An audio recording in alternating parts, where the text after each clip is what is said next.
This is the Fitness Wisdom Podcast. Hello and welcome back to another exciting episode of the Fitness Wisdom Podcast. Today we have a returning guest, Brooke McPoyle. She's a fascial and breathwork expert, and she was also previously on the Fitness Wisdom Podcast on episode 21. So definitely make sure to go and listen to that one. In that episode, we covered the connection between the breath, the brain waves, and also the fascial system, and how all of those systems are basically intertwined and interconnected. And today we're going to be diving into another area which is also influencing the fascial system, which is sound. And I've been doing a couple of episodes recently, which I haven't published yet, which will be published before yours, on frequency medicine and different areas, frequency that's altering the body, but not necessarily the fascial system, or we didn't get into the fascial system. So I feel like because of your background and your musical expertise as well, because you sing and you're into music, I feel like you are the best person to bring on to talk about the connection between sound and the fascial system. So thank you for coming on today. It's a pleasure to have you back. Oh, I'm so happy to be here. And your questions are marvelous. I'm so excited to get into the topic. Awesome. And before we actually dive into this very interesting topic, I would like to start off by saying this is something that's people are probably very interested to hear, right? And they also have this question in their mind, is where does body fat actually go when we lose body fat? I have been introduced to Ruben Merman's work, and he was a researcher that just asked what happened to the fat? Like, where did it actually go? How did it come out of the body? And most of us that look at the metabolic function just think that, our cells break it down and then it, comes out either through the kidneys or the skin or the colon, which was always my assumption. However, he broke down the molecule structure of what a carbohydrate is and how these carbohydrates are actually brought out of the body. So a carbohydrate is a carbon and a hydrogen atom put together, these molecules that are linked together. And when we inhale O2, and when we exhale CO2. So where does that extra carbon atom come from? It actually comes from the carbohydrates that we eat. So our detox pathways include the kidneys, the skin, and the colon. And every cell within our body creates waste. It creates poop, right? And that poop is kind of sucked up into the lymphatics. And there's multiple ways that our body grabs things, packages them up so they're either water soluble, so it can come through our skin glands and be sweated out, or through the kidneys or through our colon. But we actually exhale a lot of our fat. It is all about how we breathe in and how we breathe out, and the efficiency of this respiratory process, as well as the cleanliness in our lungs that help us not only move and perform good exercise by breathing great, but it's through our breath. And Ruben Merman has a fantastic TED Talk. I know that what this sounds like is absolute blasphemy. Like, how can the metabolic process include just our exhale for fat? But when you see how he breaks down everything that we eat can basically fall into 3 different categories. It's just how the molecules are rearranging itself. So all of the fats, all of the omegas, and their chain of structure, it's just molecule chains lined up.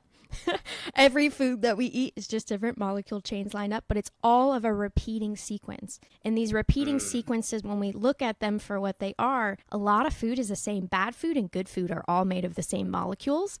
What's really important is that we intake the amount of minerals that we need. And if we don't have the minerals that we need, we end up with like weird scurvy or blind issues, or our nerves don't have what they need to function. But when we look at food in this molecular process, we just become a combustion engine for molecules in, molecules out. And it's how good can we keep all of the filters that are part of these processes clean. And I think it's an excellent way for people to look at the redundancy in different diets. A lot of different diets work for people in different ways. And depending on what you're constantly consuming, just eating potatoes could be spectacular for you. Just doing carnivore diet could be spectacular for you. And what I have found, and I'm sure a lot of fitness and wellness experts who have done their fair share of dieting has understand that, most diets have a pro and con to it. And then for anything short-lived, normally can rip the body clean. You can clean out a pathway. You can update on minerals that you are out of. But after a period of time, the body sometimes just needs whole foods. It needs more of it. And what I find, Andres, is that we need less food, significantly less than we think. And we need more emptiness. We actually need to feel hunger on a daily basis and create space for that emptiness, for the liver to clean out, for the skin glands to empty, detoxing 4 times a year. And to have it circle back into breath felt very validating, getting into his research. And he is actually working with a scientist right now creating a toy. It's a magnetic toy for children to learn how molecules bond and unbond and how similar the patterns within the molecules are. His work is really interesting. He's actually one of the few scientists that I think is entertaining as hell to watch. He brings out like balloons and awesome. Replicates photosynthesis, and like the sugar molecule is made of water and sunshine, and how water and it hits the water molecules and then photosynthesis creates the sugar. And when we think of molecule buildup from this chronological progression of sunlight and water and how it changes into a sugar, and then we ingest that sugar, and then our body breaks that open to release certain things, we just see ourselves as a pattern within nature. We're not separate from it. It's all happening. We are just a little combustion engine moving through this, O2, CO2, releasing and exchanging things. Did you know that muscle weighs more than body fat in terms of volume? This is why someone can look like this or like this and be the exact same weight on the scale, making weight tracking not the most reliable metric when it comes to measuring progress. So building muscle while losing body fat can massively influence the number on the scale, leaving you feeling frustrated and discouraged. This is why I love the Home Body Pod, an at-home full body analyzer that gives you over 40 actionable health metrics, allow you to get a true insight into your body composition, from body fat percentage, lean muscle mass, cellular hydration, visceral fat, and so much more. So if you're serious about your health and fitness and leveling up your results, you definitely need to check it out. The link is in the description below, and if you use the promo code MobilityFitness at checkout, you can get a massive discount on your order as well.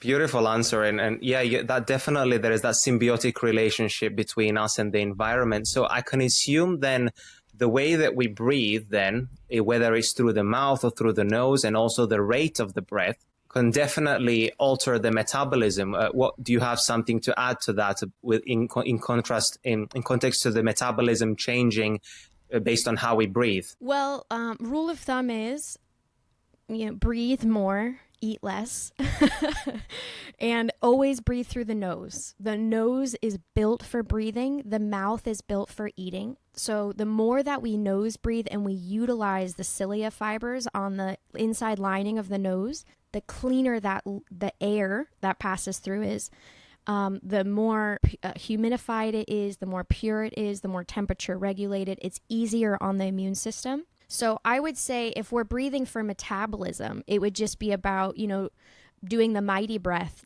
10 minutes a day. And that would allow the lungs to detox. So keeping your lungs clean would be more important. Also learning how to diaphragmic breathe so that your lumbar part of your spine is being moved down, because that's where we have giant lymph nodes. So every time we diaphragmatic breathe, everything drops down and there's a circulation within our lymph. There's also a circulation within our CSF.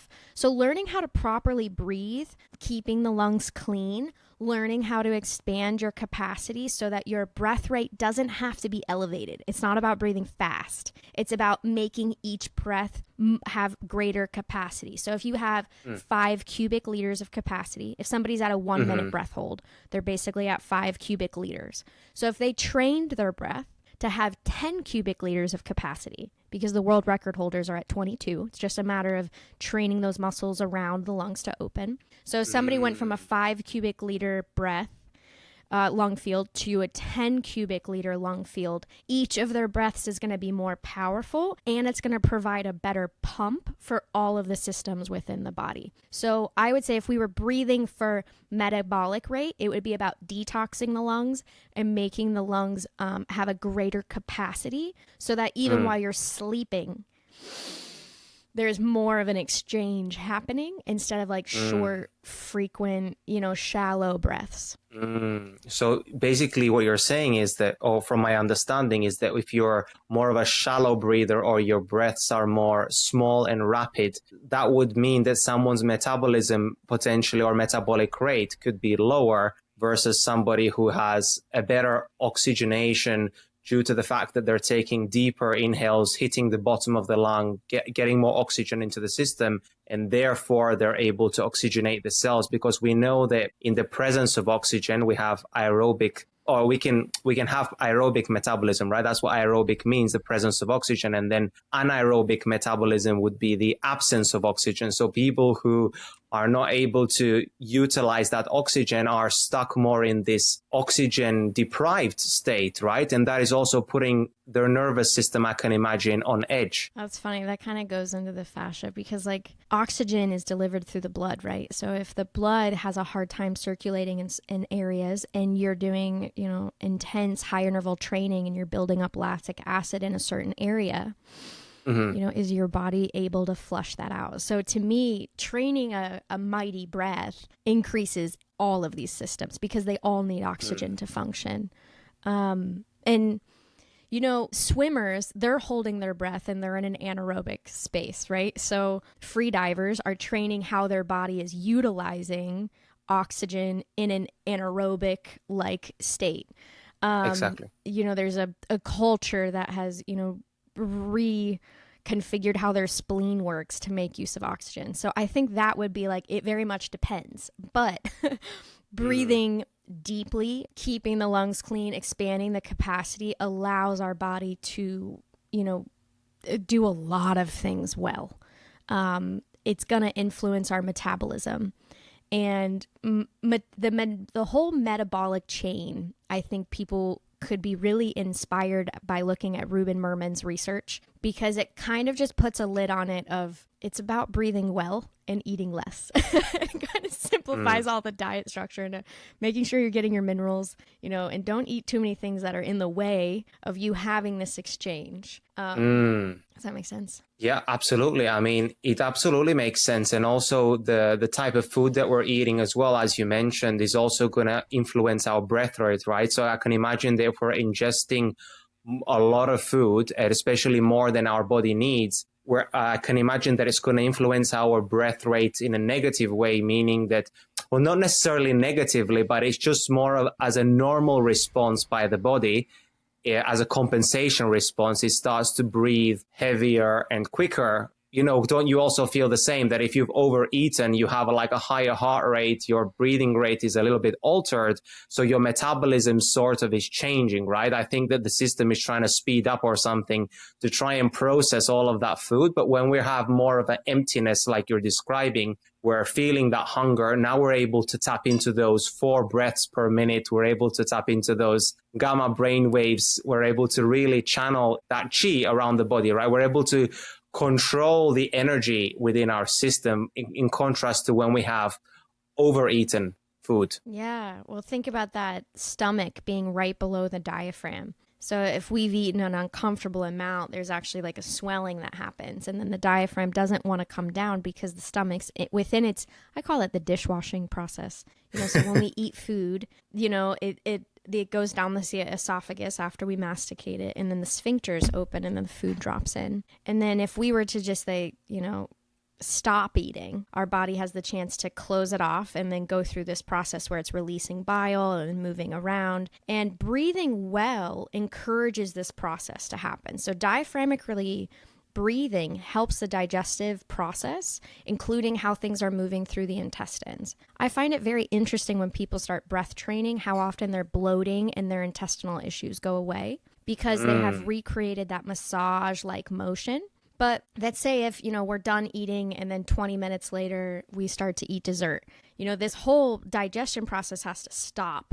Then the sphincters have to open and then more food is pulled in. So if somebody loves to eat and drink at the same time, like I'm imagining like a 4-hour Italian dinner, you have appetizers and then you have wine and then you eat food and then you have some dessert after and you have some more wine. The stomach is severely taxed with those kind of long-winded meals, because it never gets a chance to finish its digestive process. So you start drinking wine and then you have an appetizer and then you're like, okay, I'm not going to eat for 30 minutes. So this process closes up and it starts, and then you eat again.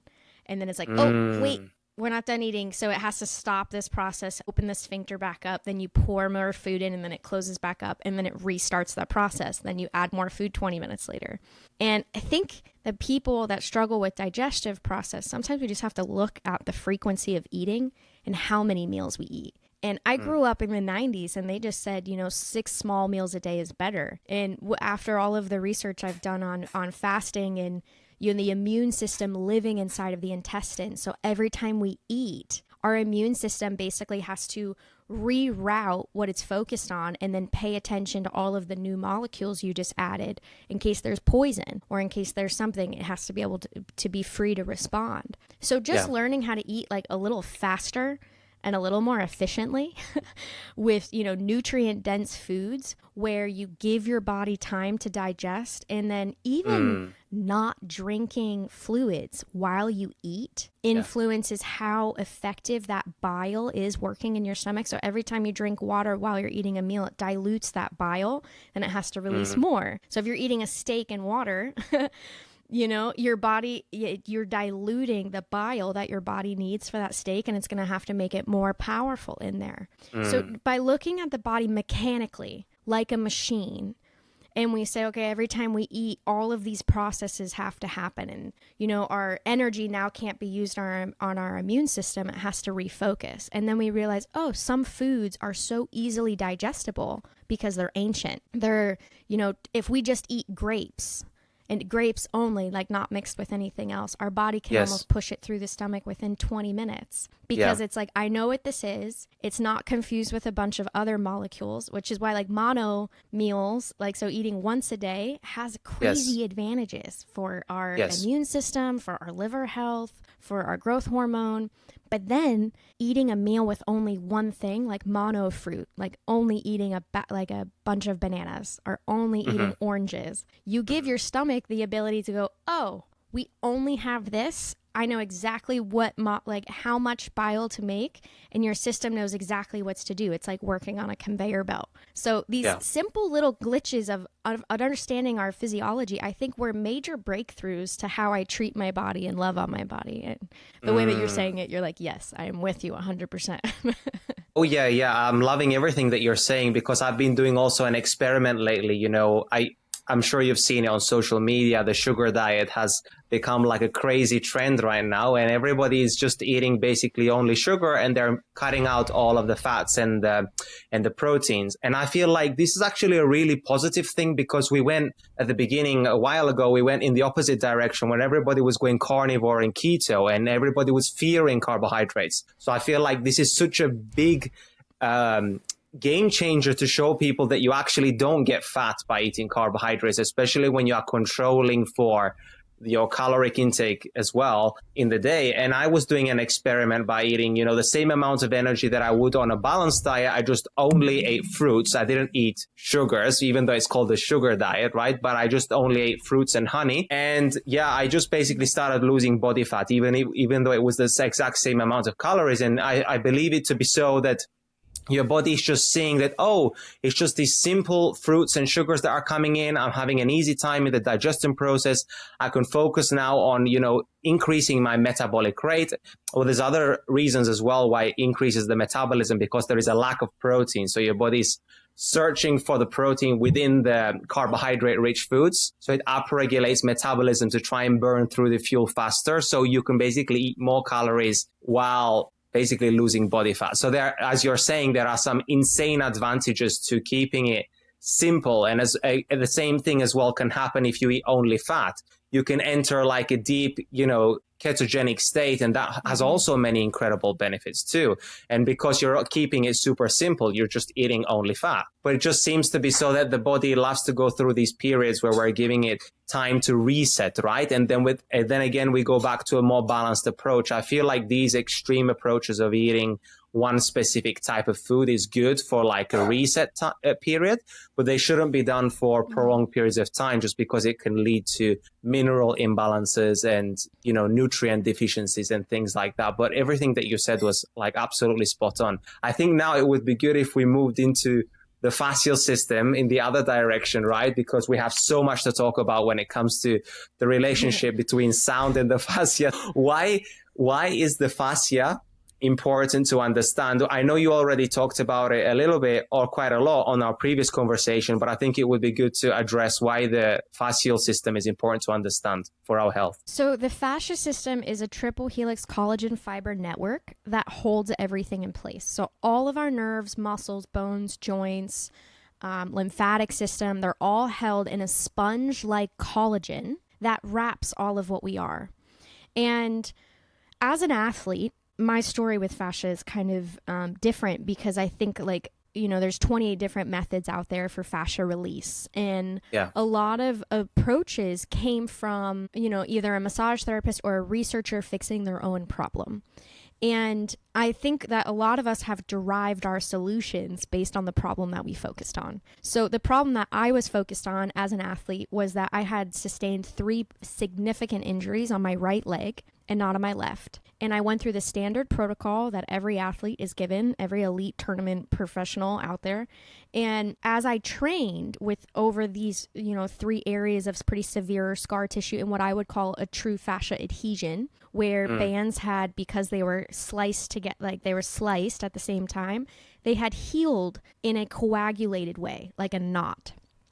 And there's currently no method to get that out other than just, you know, Rolfing would find the spots with your fingers and then rip it open. And in that ripping and shredding, you know, there's bruising, there's tearing, there's shearing, there's inflammation, and you certainly can't train on it. So I wanted a very specific way to release the fascia adhesions, the restrictions, and the densifications in a way that allowed the tissue to rebound back. And what I looked at in the fascia that was a little bit different than how other people look at it is these major structural bands. There's 8 major bands that are braided together fascia. So everything in our body is being held in place by fascia. And in some areas it's very thin, like our cheek. Like we could blow our cheeks out and put them together. But our plantar fascia, the thing that holds your arch in place on your feet, that's a very dense version of fascia. And it's, imagine if these little hoses, these little tiny nanotubules that make up our fascia stitch themselves together. And the way that I often describe it is, if we have one straw, it's very bendable. We can kind of cut it in half, right? And break it and bend it. But if we have 50 straws together, very difficult to move those around. That's like these major structural fascia bands. And we have 8 of them. And I like to look at it like a harp. You know, the body is standing because of these 8 major bands. And the balance and the symmetry between these major bands are going to control our joints. So if we think of a runner who's run the same number of marathons on both knees, but one knee is aged very differently than the other, why does that happen? You know, is it our walking gait on that side is thrown off? Are we using our toes differently? Is it, you know, did we have injuries down those major structural bands that are holding tension so that every time you run, the knees are just a little unbalanced, the hips are a little unbalanced? So my look at fascia as an athlete is, if I want to run, jump, and recover well, I need to keep my major structural fascia bands symmetrical, balanced, and fluid. There's a lot more that can be done in the fascia. And, you know, if somebody has severe surgeries, there's different ways that we would handle that. Like, there's a little machine now that I love promoting because it rehabs where the nerves are no longer firing. But if I'm an athlete, I want to make sure that these major structural fascia bands are not tight on one side, ready to break. I want to make sure that they're both, you know, the tension is the same. So I built a system that helps people map out their own fascia without a therapist. It just requires a ball.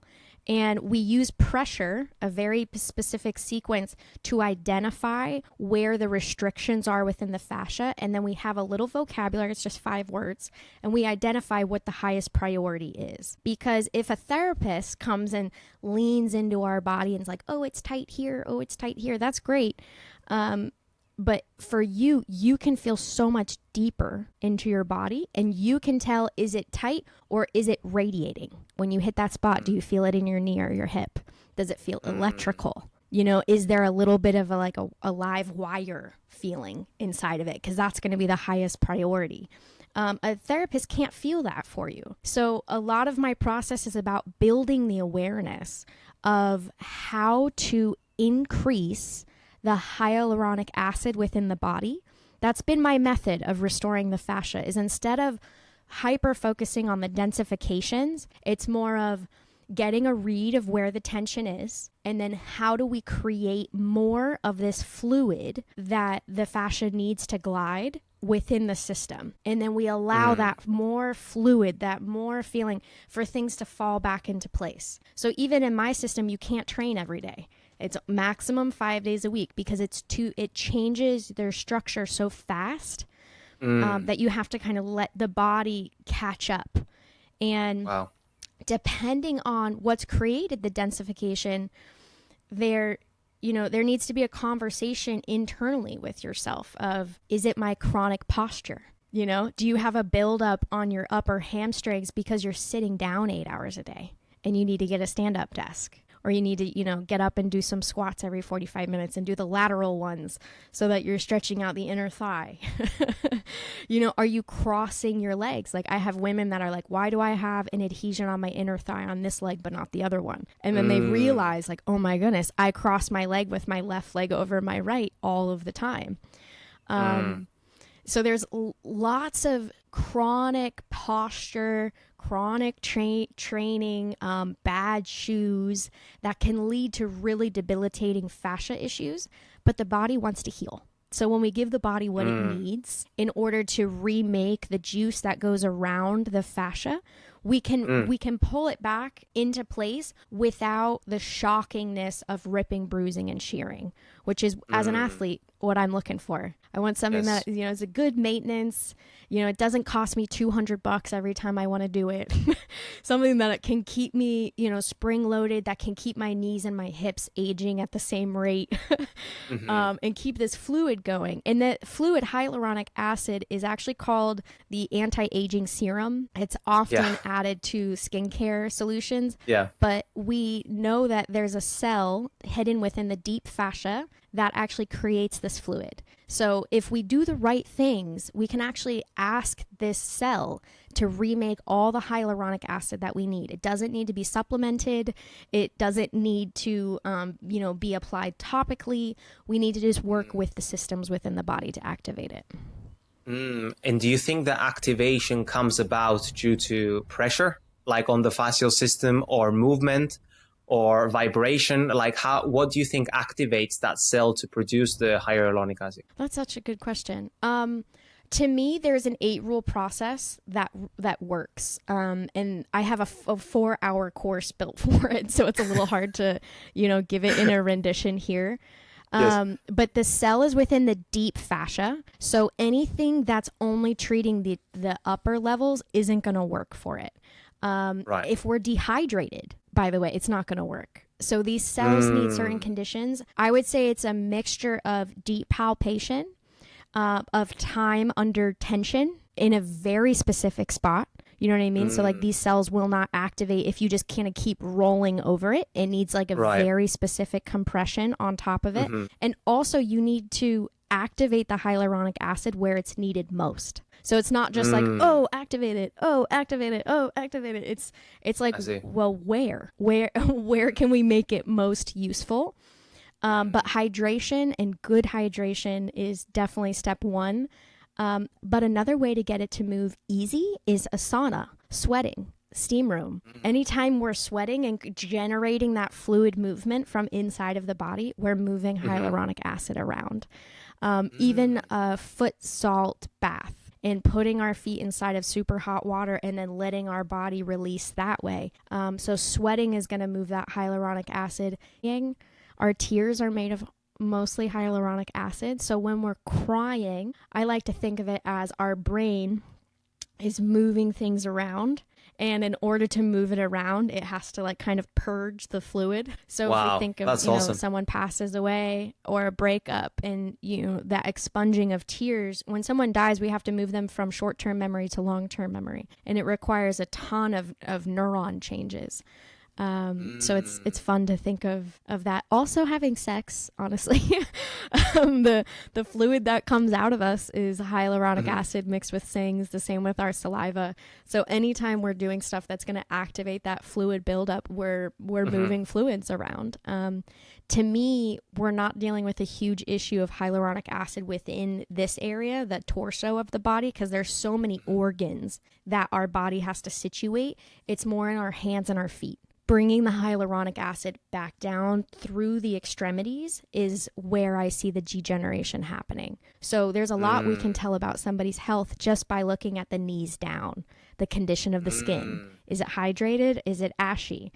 Are the veins really tense and kind of popping out of the skin because the calf is so tight or the shins are so tight? Are the feet completely offline and kind of, not muscly? There's no muscles in the foot. The toes are weak. There's no dexterity. There's not a lot of feeling. That's going to show me that there's issues with the hyaluronic acid flow in that area. And it might be great for them from the hips up, So you mentioned a lot of things there that could be actually helpful. So what kind of things do you think would be detrimental to this hyaluronic acid? What would reduce its amount, or what would stop its production? I can imagine that sitting, everything that you said, like the opposite of that. So like sitting a lot would be detrimental for that. What else would be harmful for that? Great question. Being very dehydrated, drinking only purified water from plastic. Those things have a lot of particles in them. So anytime we're drinking very low quality water, we're going to have attacks, or sugary sodas. So anytime that fluid is going to be inundated with things that are going to create an inflammation spike, it's going to create an issue. Someone who just lives on coffee. I love coffee, but it's very important that we have, good minerals, and good water in the system. And the way that I like to tell people, because I have so many uncles that are like addicted to either beer or addicted to soda. And I recently interviewed Dr. Richard Nahas, who started a really cool functional medicine doctor that started a flagship water company called Vicus. And I just loved what he said about, how do I get my uncles who drink soda to freaking stop drinking soda? And he's like, get these pH water strips. And on your second pee of the morning, pee on one of these strips and then look at your pH. Because if we're running acid forming blood, through the system constantly, we're going to have some form of like nerve issue develop. We're going to have some sort of stagnation develop within the fascia. And it could, I was telling one of my uncles, I'm like, listen, pee on this strip, go pee for 3 seconds, then put the strip in your urine stream. And then I want you to have neutral or better for 30 days. And it's going to be, his own little personal challenge. Nobody else has to yell at him, which I think is just an awesome thing as a coach, to have something else that yells at them on a daily basis instead of you. It's honest. So it's learning. Yeah. And it's like I shouldn't care about it more than you. Like, you should care about, the fluid that's running through your blood. Every time we pee, people don't realize, like, urine comes from our blood system. So it's like, our urine is a really good idea of how our blood is functioning. And so like a heavy duty dehydrated, anything that's going to tax the kidneys really hard is probably going to injure the fascia pretty good, because it relies on hydration through these systems. Also, another thing that I think is really overlooked is like truck drivers. They sit for like 10, 12 hours a day. And in the sitting posture, even if you breathe good, even if you're breathing diaphragmically, we are kinking the hoses of the fascia at the same spaces. So like, let's pretend this was a very short person's leg, right? And this is like the knee area. And we just keep it bent this whole time. And then we create this kind of stagnant pressure on the bottom here. The nanotubules that are being crushed by this, there's going to be a little bit of a pooling of fluids. So the way that I like to think of the fascia is it's all about flow. And you can have damaging flow and you can have good flow, but flow is better than stagnation, you know? So Yes. When we think of the flow getting stuck here for 12 hours a day at the low part of the hamstring, and we don't do anything about it, what's going to happen is that same pooling that I'm talking about here is also happening inside of the pelvic floor. So there's a lot of issues around men's prostate. And to me, we sweep a lot of issues under the rug by saying, oh, it's sciatica, oh, it's prostate issues. And it's like, is it just stagnation of fluids? Because inside of our fascia is an electrostatic fluid that's moving like magnets. So it's the way that it moves through our body is electrical. There's a propelling network from negative to negative that repels it through. It's not just like water, like a stream of water. It's more plasmatic, like this. And so we need a good breath to make it move. We also may need a little bit of palpation or sweating because it congeals. You see how this is just kind of like stuck on the bottom and then I'm like moving it around. So sitting for 12 hours a day, like these truck drivers, I really think should be acknowledged as, you know, you're creating stagnation within certain areas of the body constantly. And to generate a way to deeply move the fluids that you're going to make stuck there is going to be essential for them to have good long-term health in those areas, good fascia health in those areas. Another thing that I think would lead to debilitated fascia is staying in shoes that crush your toes together. You can do a lot of things right.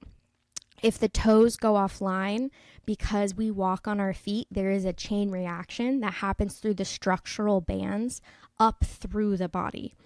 So training barefoot, I think, is just a huge win for, you know, a new way to get our feet back online, to get the charge back into the base of our feet and increase that bone density. There's just so many beautiful things that happen when we take our shoes off and train. If there was one substance that could increase your energy levels, optimize mitochondrial function, boost ATP production, help to optimize your hormones, remineralize the body with ionic minerals, boost cognitive function, assist detoxification, and support your gut health via the microbiome, this substance is Shilajit, known as the destroyer of weakness. Shilajit is a herbomineral substance made from the decomposition of plants and bacteria, this process taking place over thousands of years. It is harvested from high altitude locations, primarily the Altai and Himalayan mountains. And what makes Shilajit so unique is that it's made by Mother Nature herself. I call it nature's methylene blue. Not all Shilajit that you find on the market is created equally. This is why I only use and trust Mountain Drop Shilajit. They have an extremely high quality Shilajit product that has been rigorously tested for heavy metals and impurities. Grab yourself some Shilajit, the destroyer of weakness, today and head over to mountaindrop.com. Use the promo code mobilityfitness at checkout for a nice discount as well. Oh yeah,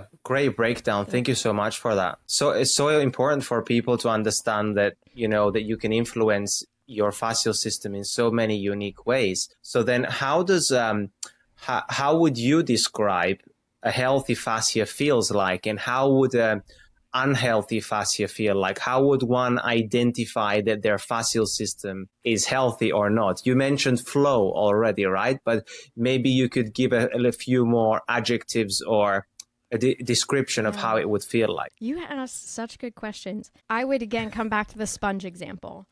And I would say, like, if I were to drink, I haven't drank in so long, but I remember being hungover the last time and feeling so dry and stiff. And that is a sign of a fascia issue. And, you know, you can get rid of the dry stiffness with a good day of hydration. But if you go and train on top of that dry stiffness, it makes you more injury prone. You know, that can kind of lead to deeper damage within the body. So I would say that tight fascia, you know, tense fascia looks like toes that are offline. You don't have the same mobile dexterity on both feet. So like the pinky may be stuck on one side compared to the other. That's going to lead to kind of asymmetrical joint issues down the line. I would also say that that feeling of tight and soreness, taking a really long time to recover between workouts is another issue. Not being able to sweat well. So having that feeling of stagnant water in the system, I see a lot of hairdressers, a lot of women who don't sweat hard enough. They might go and they like get a little movement in, but they're not ever drenched. Being drenched in sweat is really, really good for our fascia. Even if you're just sitting in a sauna or a hot bath, you don't particularly need to have a high heart rate to get that fluid out.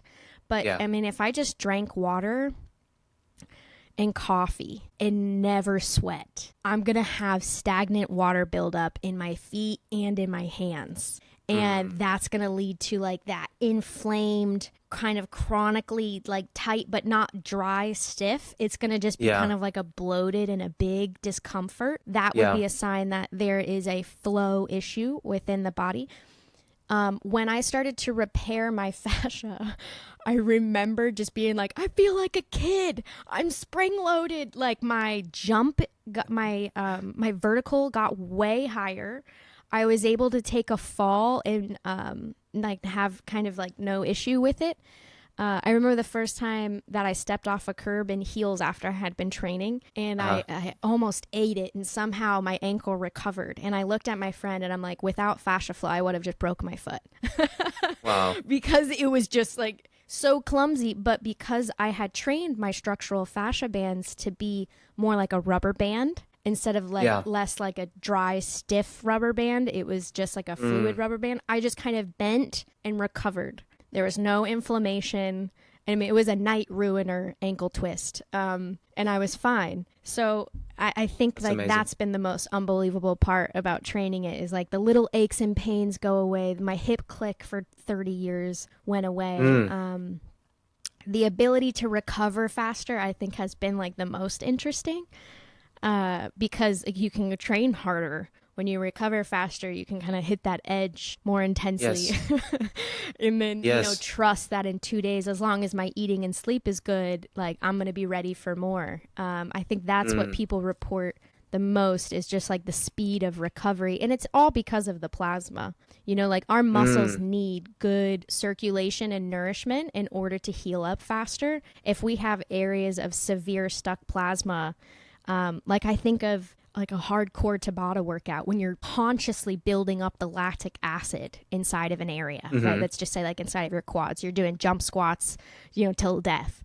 And if you have trapped fascia because you work at a desk job and you're sitting for 8 hours a day, right? That lactic acid gets released in your quads. Then where does it get out? Or does it just sit in there and kind of accrue until you kind of like push it out over time? So if you have like a leg workout and you're sore for 3 days, you definitely have a fascia problem that could be helped with, because it just means that that lactic acid can't get flushed. And the flushing can happen with a good sweat, good sauna after your workout, or a good sauna on your recovery day the next day. It could be palpated out. But that's a good indicator of, wow, you know, there's the speed of circulation through these areas can be increased. And doesn't the rate or the way that we breathe as well also affect, you know, the way that we eliminate this metabolic waste as well, the way that we clear out this waste from the system? I can imagine that if people are stress breathing, or if they're not diaphragmatically breathing or getting the oxygen in, because we know that if there is more oxygen in the body, right, isn't it more of an alkaline environment within the body? Whereas if it's, you know, if there's too much carbon dioxide buildup, or more of an anaerobic environment, it's more of an acidic environment in the body, right? Yeah, and I want to be a little humble here, Andres, because if just 2 weeks ago, if you would have asked me what's responsible for all of the circulation within the body, I would have said breath. Your breath rate, which controls the heart rate is the pump of the body. That's going to control the circulation. Now, I've been reading this book. I pulled it up here because I knew we were going to get to this. Dr. Gerald Pollack, he's in his 80s now. I feel like he's gunning for the Nobel Peace Prize. And he came out with a series of books. I'm in the first one right now. And what he wrote his doctorate on circulation. So like he's kind of the guy. He's kind of the guy that's been studying circulation. And so I got to meet him and we talked about the breath. And he's like, I don't think circulation is caused by the heart anymore. And I'm like, tell me more. And he's been studying the fourth phase of water. we all grew up with ice, liquid water, and then gas, the vapor. And what he found by studying water is that, that easy water, that exclusion zone water, when you take, I'm going to do the best I can to explain this. When you have water, he calls it bulk water. There's a glass of water, right? And there's two different ways that water reacts to different substances. You have hydrophobic and hydrophilic. Hydrophobic are things that are afraid of water that will never blend with water. If you think of like saran wrap, if we pour water on it, they will never combine in a way. You know what I mean? Yeah. Water will eventually break it down like any solvent. But then you have hydrophilic, which is water-loving surfaces. So naphthalene is one that's used a lot in these experiments. And when you take naphthalene and drop it into water, there is this kind of glow around it, almost like the water kind of organized itself around the naphthalene. And through the experimentation, they put in a naphthalene tube. So imagine a straw that is hydrophilic. Now, when they did this, they found that they added sunshine. Okay, so this didn't happen until they added infrared light. When they added infrared light to this straw, this hydrophilic straw that was sitting in bulk water, just a glass of water, there was a movement, measurable, tubulous, constant, perpetual movement.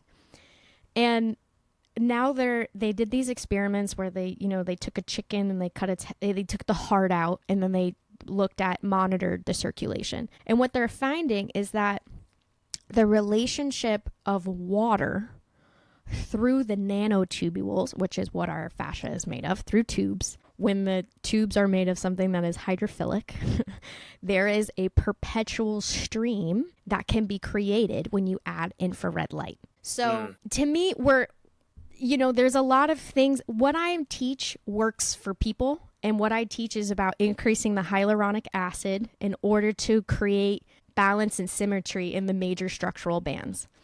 And in doing so, it clears up a lot of issues, which has been kind of mind-numbing for me to kind of catch up, with some of the emails that come in. Because, like lymphedema is like very much there's a lot of things that we have that are circulation issues, in my opinion. Is it always sciatica, or is there just built up fluid within your pelvis because you're sitting all the time, and then we release that, your sciatica goes away. Your TMJ, if you have chronic densification on one side of your lateral band and you're not clenching your jaw and you're holding your tongue in the right position, you're releasing that, and then TMJ goes away. There's a lot of things. But what we know about cell biology, I really feel like is going to be destroyed and replaced with a different model of health that is much more electrical. Because imagine like assigning people sunshine. You're like, oh, you have circulation issues? Like, go outside 30 minutes every day. And I want you to lay on one side for 15 minutes. I want you to lay on the other side for 15 minutes. And I want you 80% skin exposure, because maybe that's more of the solution. And then, we really don't understand what telecytes are. Telecytes are a cell that lives within the fascia that has this like neuron looking thing coming out of it. And in fish that have it, the salt changes the form of the cell tissue. So the reason why fascia is so terrifying for doctors is because it's piezoelectric. We know what that means. We add pressure. If I touch your arm, you can feel that. The nerve impulse sends something back to the brain. That's piezoelectric. It's the same way this microphone works. But the metaphasic and the polymorphic characteristics in fascia are terrifying, because they're like, what the hell is triggering this to turn into a fluid and then turn into a solid? And the more I hang out with plasma, that little bottle, and Dr. Mauro Zapatera, he was studying the CSF fluid, and he's like, Brooke, it's just this. He's like, it's just plasma, and it's arranging and unarranging, and then it's going through things. Like, there's so much we still don't know. And as we get into plasma and we think about what arranges the structures and doesn't arrange the structure, it's the intelligence of what we're throwing into it. How much electrical input do we really need to have? And have you ever looked into Dr. Sebi? He's passed away now. Dr. Sebi's electric diet. Yes, I know of him. Yes. Okay. He had some very interesting things to say about, eating foods that are alive and eating foods that possess electrical charge. Biophotons. Yeah, I kind of wonder how off base we are. Like in 10 years, if we have this conversation, I'll be like, remember when we thought it was this? I think our job is to continue to just read, learn, adapt, experiment, because 100%. we are only toying with the outside edges of cell biology in circulation. Like, yeah, I'd like to think breath and heart rate are the main inputs for all circulation, but really, how much does sunshine have to do with it? Maybe and more do than you we know, think. I've been using red light therapy for many years now, but only since I started using EMR Tech red light therapy panels did I really start to notice the true benefits of red light therapy. From using EMR Tech's Fire Dragon Pro and the Inferno Pro, I noticed better recovery from workouts, improved skin health, better energy levels, improved eye health, improved sleep quality, and pain reduction. I can safely say, based on my experience, that EMR Tech has the highest quality panels on the market, from build quality, functionality, and the aesthetics. Don't take my word for it. Grab yourself a panel from emrtech.com and use the promo code MobilityFitness for a massive 30% discount. do you know Kari Bennett? Yes.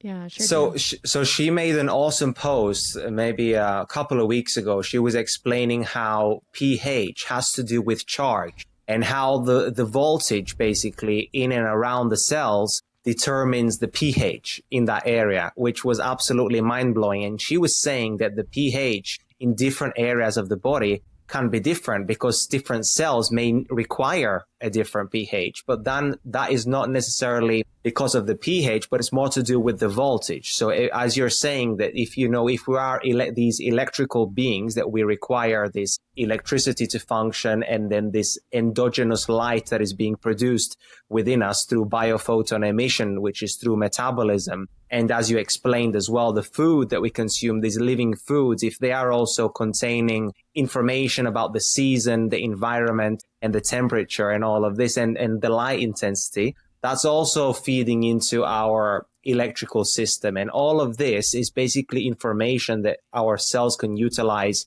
to organize and work in a coherent way. And I assume that when we are putting in our body like food that doesn't contain those, that living light, that biophoton emission, or if we are not breathing in a way which is charging, maybe you can tell us this. Do you know anything about how the breath like charges the blood? Do you think that, when we inhale, or for example, like breatharians that don't eat anything, do you believe that they're able somehow to extract charge from the ether, from the environment, from the, do you think that the breath is able to do that? Oh, what a cool question. It's funny when we get into pH, because like pH stands for the power of hydrogen, right? So if somebody is consuming a lot of like H3O2, which is like what this exclusion water is, structured when the water, molecules line up. Yeah, they're like coconut water is a good example. Like fresh fruit juices are good examples of that kind of water.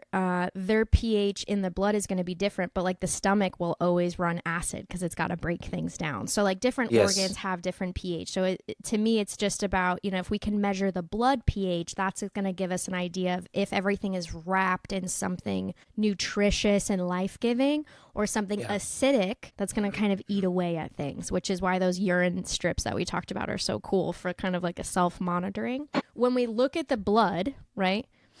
And if we take blood out of the body and it's on its way back to the lung field, it's going to be really brown. And then when we add oxygen to it, so as soon as the blood gets to the lung field, and we take that big breath, when it leaves the lung field, it's going to be bright red. But if you have a lung field that's like dirty, because you've been mouth breathing or you've been smoking for a lot of years, and you think of like smoking, it's all through the mouth. So like there's no cilia fibers. In the future, I think we're going to smoke through our nose, just like Loki. You heard it here first if you haven't heard it before. Because there's actually like more cannabinoids. So even people who are like hardcore weed smokers, it's like really smoking through the nose makes significantly more sense to get that rush that you're looking for. But if the lung field is encumbered in some way, either like because the lungs are not are not perfectly symmetrical and the bottom is different than the top, if somebody breathes shallowly into their upper chest most of the time, right, they're only getting access to about 30% of their lung field, because the lower lung field is where the majority of the tissue is and where it can open. So if someone is doing all of the right things, they're eating well, they're out in the sunshine, but their breath pattern isn't shaped. They're only breathing into the upper lung field. Every breath that they take, their body is not receiving as much oxygen from each breath as they need. So the standard resting breath rate is 15 to 25. When they get up from a couch, it can elevate even higher. And my concern always for people is when we start to jack up our breath rate because we're breathing improperly, we kind of elevate all of the systems, the heart rate, the brain waves, the tension within the body. And the more relaxed we are, the less we breathe. It's one and the same. So to calm the nervous system, we slow the breath rate down. But the more powerful your breath is, the more blood you're going to have that's like this beautiful red oxygenated blood that's ready to go through your system. So if we think of charging ourselves, I think charge can be, you don't have to have the sun. I think you can do it with the moon too. But being connected to the magnetics of the earth, being barefoot, being outside, taking deep breaths where your belly is expanded, the back, the sides, the front, you're holding at the top for a whole whopping 2 seconds, and then you're fully exhaling. I think a full exhale is often something people don't experience either, to actually touch that air hunger where you're totally out of the breath and your body is squished small. That, taking, just like progressively loading in the gym, hitting your maximums and minimums, doing it in our breath rate, I think is really important. And then keeping the lungs clean. And they're never going to be pure clean. We're never going to, get 100% away from pollution. So having a system to release the particles that have stuck, I think, is pretty important to making, our breath practices work better. And so basically, when you talk about cleaning the lungs, it would be something that we did last time in our previous episode, right? Through this breath of fire, something like this, where you're fully emptying the lung completely. So you're really squeezing sort of the bottom of the lung, getting everything out. Is that what you mean? Yeah. I mean, in my Mighty Breath, I kind of show people a lot about the nasal cavity, because I feel like the respiratory system really speaks to what's happening to us in our nasal cavities. And just kind of like even sitting, and lifting the tongue on the roof of the mouth and then inhaling deeply through the nose and trying to feel all the way up between the eyebrows and then all the way out between the eyes. It's a huge area. And many people walk around where it's like stuffy on one side for an extended period of time, for like a week, or up here. And any of that stagnation is going to create issues in our frontal lobe, because the movement of our cilia fiber is important for our CSF flow, for our frontal lobe, to keep things like vibrating and alive up here. So, the respiratory in the lung field is important. Detoxing the lungs is important. So yes, the breath of fire, ideally laying horizontally. That way, as things are coming up and out, gravity's not fighting it. Because mucus is interesting. Mucus, like in the lung tissue, you can drain if somebody had like a really bad coughing fit. Or bronchitis, something where they can't do that detox breath that I teach. If you lay on a wedge pillow with your hips above your shoulders for 20 minutes, you can start to feel a mucus that builds up if you're sick, and you can start hawking that out. And it's because the lung tissue is made of something a lot like bananas. It's kind of fibery and watery. So hanging it upside down can allow particles to kind of fall out of it. So just even 20 minutes with your hips above your shoulders, laying on one side, and then you lay on the other side, and you lay on the other side. Ideally, you do all of the sides. That can help somebody detox their lungs too, without that violent means. But if we pay attention to the nasal glands, and we feel when mucus is starting to build up and we get the mucus out of the body, we have just taken care of so much inflammation. Because it's when we ignore the mucus buildup that we end up, when the mucus sits on the tissues, that's where inflammation happens. So if we know how to identify when mucus is building up and take care of it right away, get the mucus out of the body, we have a lot less issues to deal with long term.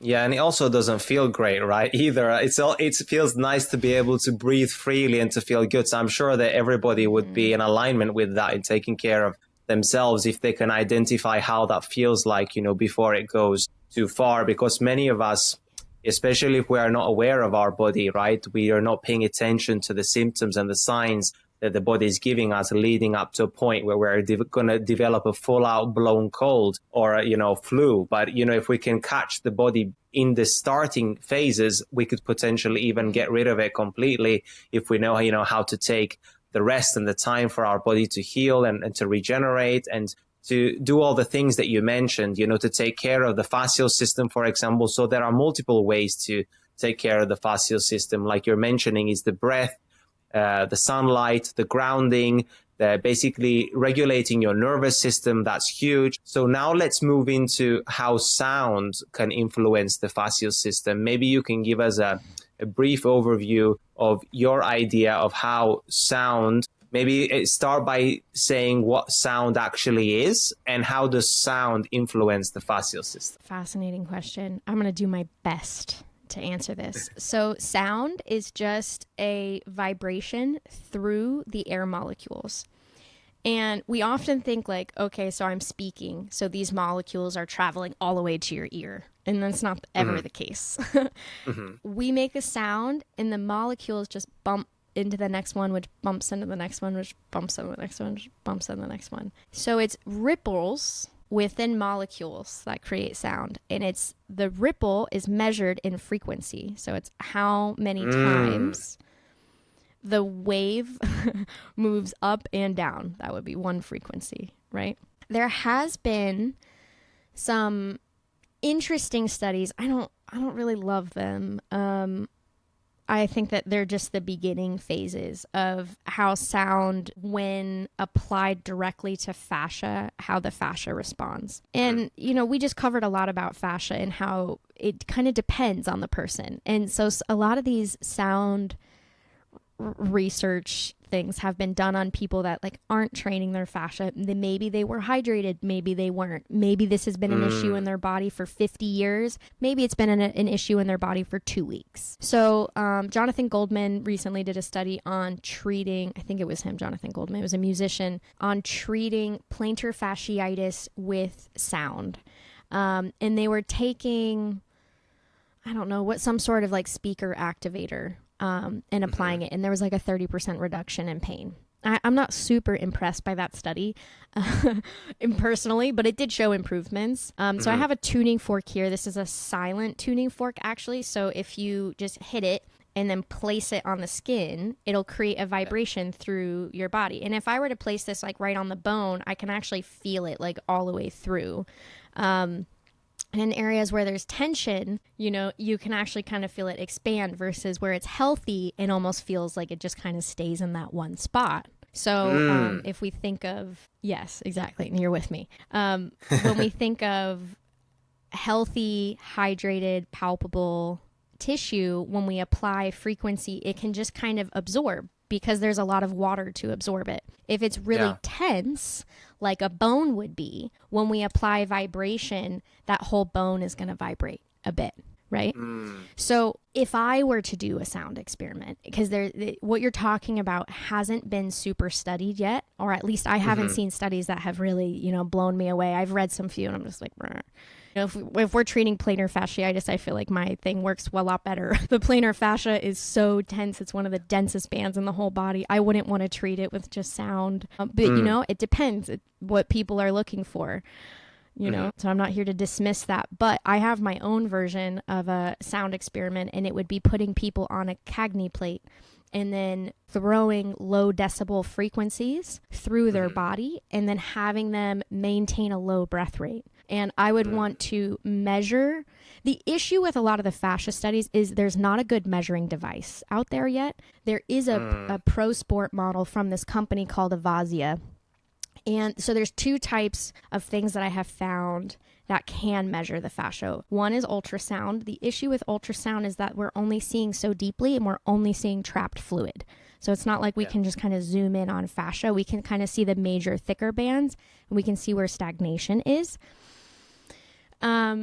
So, and a lot of people that use that are needling the dense spots in fascia, which, it works, but it's very aggressive. I wouldn't recommend it to, a tournament athlete or a performer, because there's going to be downtime. And, if the results are just, if that came about, because the body is such a balancing thing, often upper body adhesions are results of lower body imbalances, because the spine, you don't want to be crooked. So if your hips, are down on one side, your shoulders will self-correct so that you can maintain, equal eye level so that your brain is healthy.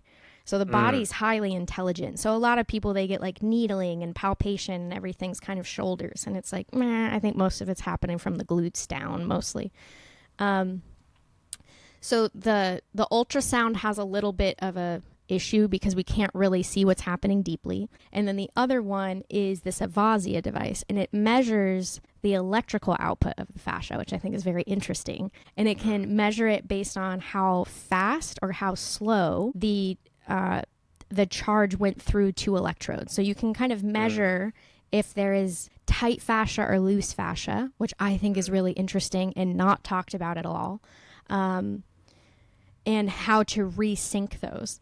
But again, that's measuring just kind of on the top. And the fascia layers are so deep that we're not quite there with tech yet to really look at it. To really kind of see it. But when we look at circulation of flow of fluids, right? And we think of Dr. Masaru Emoto's and Veda Austin's work on water, and we think of Gerald Pollack's work on exclusion water and how this plasmatic fluid is, moving through with added sunshine.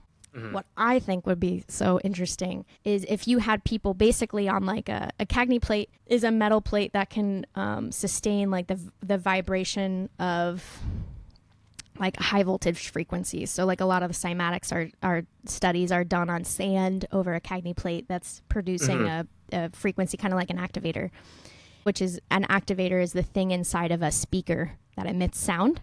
If we look at the body as a river of fluids, the most powerful mechanism to move those fluids outside of breath and sunshine is going to be our production of sound. Our ability to make our own sound, because sound doesn't travel, the sound that we make travels through the bones and tissues. So if we were to sit here and for the next 20 minutes make a ton of particularly vowel sounds.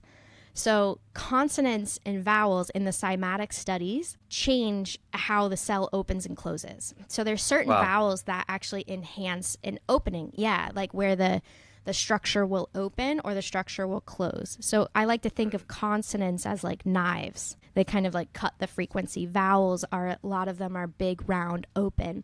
But ah and e produce different relationships within it. And there's some very old studies done on a Cagney plate in sand, which actually show you the illustration of like, this is this frequency in the body. And like, this is what we can think of as happening through the cell. So if you had someone standing on a vibration plate and that vibration plate was at a low decibel sound moving up through the feet, and at the same time that person was harmonizing with that frequency within the body, I think that would be a tremendous fascia study. And I would probably measure it very differently than what we currently could do.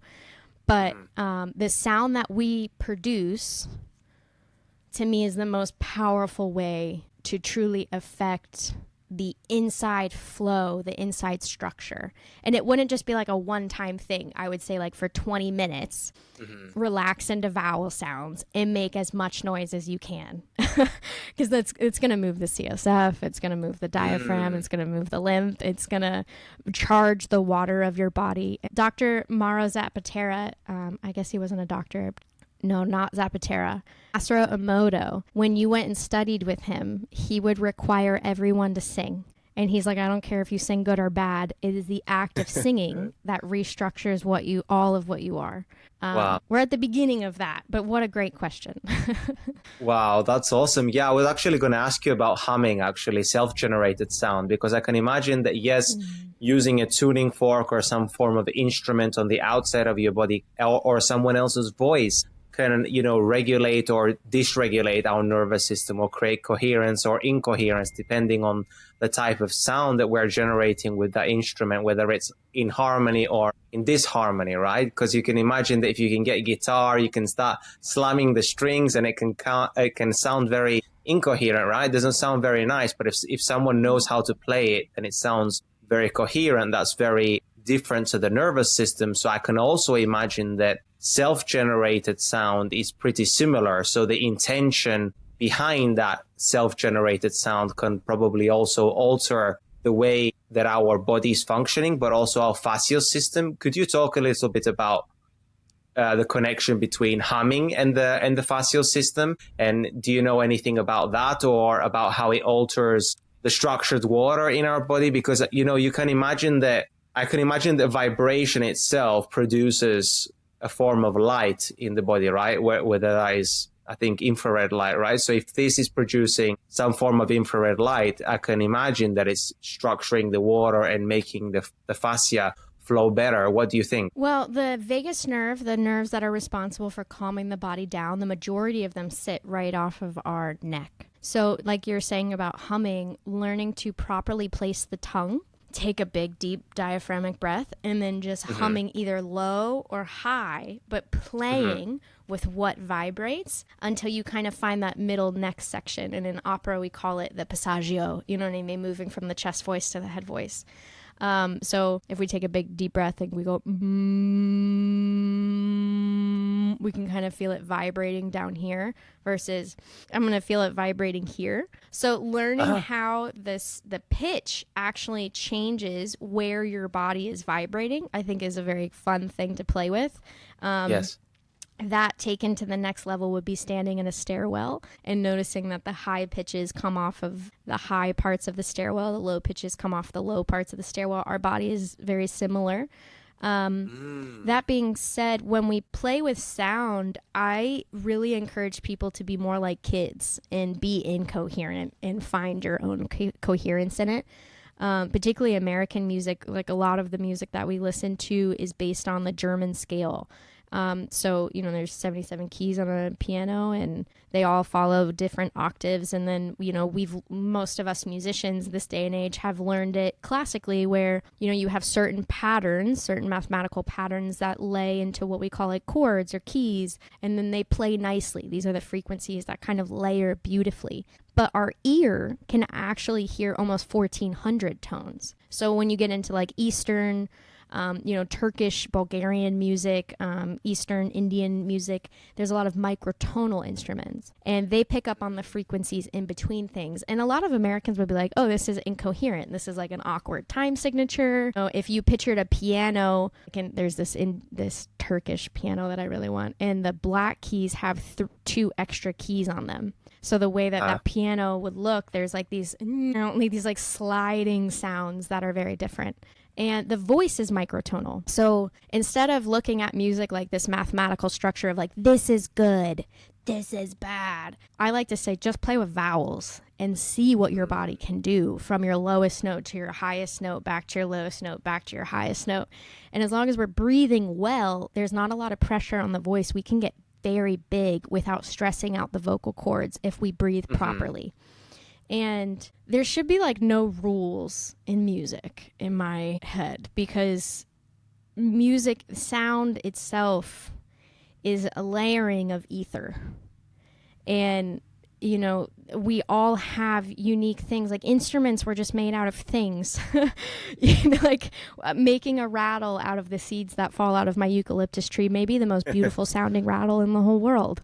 Tuning my harp into the Greek scale, or tuning a classic bouzouki into an Egyptian scale. Sometimes it's those crossbreedings that derive us the most pleasure as musicians. So I think that I play 7 instruments and all of them are patterned. You know what I mean? So like, in my opinion, everybody can play instruments, because if you can type, you certainly have the dexterity to play piano. 100%. And if you can play a piano, you can play a harmonium. And if you can play those two, you can probably play a tempura if you learn how to tune it. because it's very easy. So the relationship to sound and movement through sound is about exploring, because certain tones and pitches when I hum are going to vibrate right here where the vagus nerve is, but that may not be the same pitch for you to hum. So experiencing how sound travels through the body, experiencing quiet sound and loud sounds. What's the loudest sound you can make? How long can you maintain that loudest sound? What's the loudest high note you can hit? What's the loudest low note you can hit? And it's kind of like stretching. Like when you're teaching somebody to do a back bend, you have to there's a whole conversation that they have to have with their shoulders and their chest and then their upper back, then their middle back, then their hips, their hip flexors. They're like, oh my God, I've never reached into this. That's how I feel about sound. It's hit your lowest, hit your highest, then do it ah, e, a, o, u. Almost every single language involves the same vowel sounds. So if we learn how to get comfortable with those and flirting between them, we don't have to be very scientific about noise. We can make noise and your body is going to tell you when you like it. But the less rules and the less constraints we have around it, the more playful it can become. Like I remember there was this 6 months period where I hadn't trained my voice in a while and I was driving to work every day. And I was trying to make as many weird, ugly sounds as possible. And it was so good for me as a singer because you get trapped sometimes in this mechanism of training a certain way and how quickly can you nail the riff, and I have a vocal monitor up so it shows you the exact reading of the frequency you hit. Like you nailed it or you missed it, you held it, you oscillated the right way, you oscillated too hard. And removing that from me and just saying, okay, play with the feeling. Because everything shifts when you start to train breath because the sound gets so much louder. I was like a cute little folk singer, and then when I trained the breath and I really honed in on the mighty breath, everything got so much bigger that I kind of lost control. And I needed to play with what it felt like to move my soft palate in a way to throw the sound this way, then to throw the sound this way, then to throw the sound through the back of my head, then to throw the sound through the top middle, then the front of the head. And when you sing metal and you try a bit of a fry voice, you like to do a proper pig fry, you take the vocal cords, imagine if this is one side, this is other, and you twist them together, literally inside of the body to make it. You distort it. So learning how to play with sound in order to kind of free yourself up, to me is that's the playground that we should explore, your maximums and minimums, low notes, high notes, vowels, spin it, make it weird, make it ugly, and then find your own coherence within that, That was fantastic. Yeah. So basically what you said there, just to summarize, is that for every single individual, it's very different. The type of sound that is going to influence them and what their body actually needs is going to be different, because everyone can, as you said, hit different tones, or it's going to resonate differently within your body. And they just need to play around with this sound and find, what works for them, because it does have so many incredible benefits on our biology and in programming the water, imprinting the water within our bodies. I can imagine stimulating the vagus nerve and getting us into a parasympathetic state and increasing nitric oxide production, increasing blood flow. There are so many incredible benefits that come about due to, humming and the breath itself. But, finding that specific tone that works for you, I've never heard of that before. So thank you for sharing that. And I want to be respectful of your time as well, because I know we've hit 1.5 hours already. So is there any last words of wisdom that you would like to leave the audience with before we close out the show? Really, you've asked some fantastic questions. I had this other book pulled out. This is called The World of Sound, Nada Brahman, which Nada Brahman is like an old Sanskrit word from everything is sound. And this is a cool book because it's written by an old school jazz guy. And in the musician world, jazz artists are respected so much because their ability to change key and rhythms are so much more challenged than the rest of us rock and rollers. Kind of, we pay homage to the jazz musicians. And he put together this book in the late part of his life. And it has to do with sound and the relationship that other cultures have to it.